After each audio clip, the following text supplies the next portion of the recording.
영어가 중요한 것은 대입이 아니라 대입 이후라고 생각을 합니다. 영어를 잘하게 되면 어떤 최신의 정보나 더욱 독창적인 자료에 더 쉽게 접근할 수 있습니다.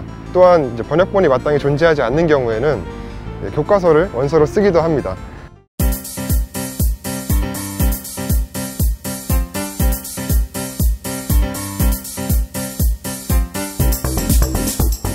저는 초등학생 때부터 고등학교 입학하기 전까지 한 9년 동안 윤선생으로 공부했습니다. 자기가 하고 싶을 때 자기가 하고 싶어야 할 수 있는 공부라는 점에서 부모님께서 자기 주도성을 키워주시기 위해 윤선생을 선택하신 것 같습니다. 네, 즐겁게 공부할 수 있다는 것이 윤선생의 가장 큰 장점인 것 같습니다. 교재 내용이 재미있을 뿐만 아니라 이제 여러 번 반복해서 학습을 시켜주면서 자기도 모르는 사이에 실력이 늘도록 철저히 기획되었다는 것이 큰 장점이라고 생각합니다. 모르는 내용을 머리에 집어넣는 스트레스라기보다는 아는 내용을 다시 확인하고 아는 내용에서 한두 단계 정도 더 발전해 나가는 재미로 기억에 남아 있습니다. 교재에서 배운 내용을 선생님과 이제 수업하면서 체크받고 또 윤선생 센터에서 하는 여러 가지 영어 이벤트와 연계하여 꾸준히 학습해온 것도 굉장히 큰 도움이 됐습니다. 묵직하게 긴 시간 공부하는 것이 아니라 잘게 쪼개서 짧은 시간 동안 여러 번 공부함으로써 어떤 영어 학습의 지루함을 지우고 더욱 오래 재밌게 공부할 수 있었습니다.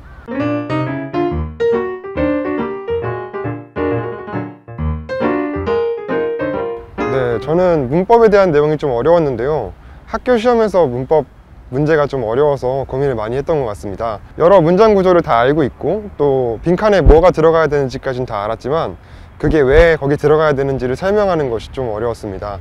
윤선생 교재는 문법적인 기초를 쌓아 올리는 데 적합합니다. 학교 시험에 나오는 문법 내용들은 관리 선생님이랑 수업을 할 때 교재를 통해서 같이 공부했습니다. 문법적인 감각을 익히는 데 많은 도움을 주는데요. 윤선생 교재를 통해서 의미, 구, 단락별로 끊어읽는 연습을 많이 했기 때문에 문법적인 감각을 익히는 데 문장의 구조를 이해하는 데 큰 도움이 됐습니다. 중학생 때는 이제 제가 외고를 준비하지 않았다 보니까 아무래도 영어에 큰 비중을 둔 친구들보다는 영어 성적이 좀 덜 나왔던 것 같습니다.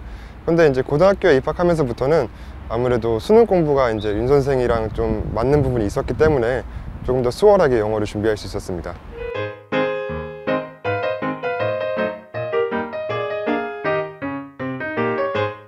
저는 수능 영어의 핵심이 중요한 내용을 정확하게 독해하는 것이라고 생각합니다.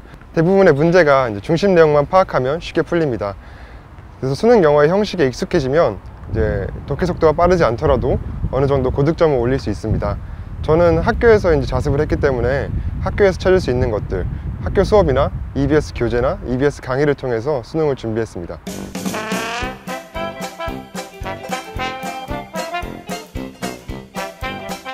네, 제가 입시할 때는 대입에서 영어가 차지하는 비중이 굉장히 컸습니다. 그런데 절대평가로 이제 전환이 되면서 영어가 차지하는 비중이 줄어들었다고 이야기를 하더라고요.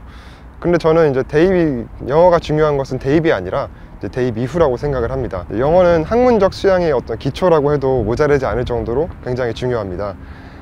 영어를 잘하게 되면 더욱 독창적인 자료에 더 쉽게 접근할 수 있습니다.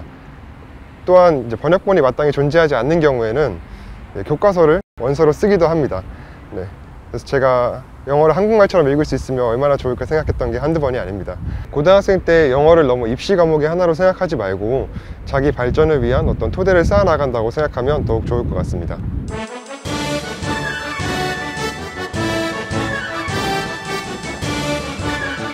서울대에 입학한 건 되게 기쁘지만 아무래도 우수한 친구들이랑 같이 공부하다 보니까 좀 부담감이 있는 것도 사실입니다. 그렇지만 이제 똑똑한 친구들 그리고 대단한 교수님들이 있기 때문에 공부하기에는 최적의 환경이면 틀림이 없는 것 같습니다. 네, 그리고 후배님들께는 지금은 조금 힘들더라도 조금 더 열심히 공부해서 대학에 진학하고 나면 어떤 해외로라든지 아니면은 더 많은 기회가 열려 있기 때문에 네, 지금 힘든 건 좀 참고 조금 더 노력해서 더욱 좋은 결과를 얻었으면 좋겠습니다.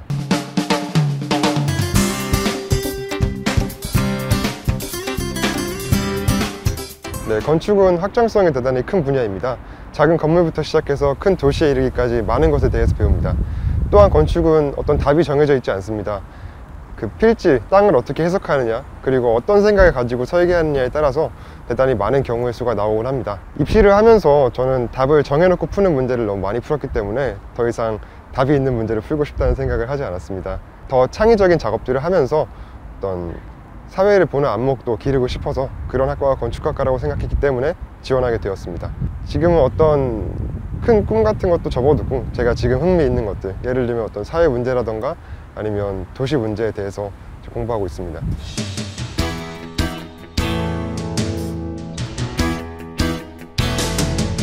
어떤 루틴 자체는 고등학생 때와 크게 다르지 않은 것 같습니다. 똑같이 벚꽃 피면 중간고사 보고 더워지면 기말고사 보고 합니다. 대신 학생이 가는 곳까지가 경계라는 점이 좀 달라졌습니다. 고등학생 때는 아무래도 교육과정이라는 틀 속에 갇혀 있었기 때문에 교육과정을 벗어나는 내용에 대해서는 자연스럽게 이제 관심을 접어두게 되었습니다. 그렇지만 대학에 와서는 이제 학생이 공부하는 곳까지 알게 되더라고요. 그래서 이제 영어가 중요해지는 지점이 바로 이곳인 것 같습니다. 영어를 잘할 수 있게 되면 최신의 정보나 더 독창적인 정보들을 접근할 수 있게 됩니다.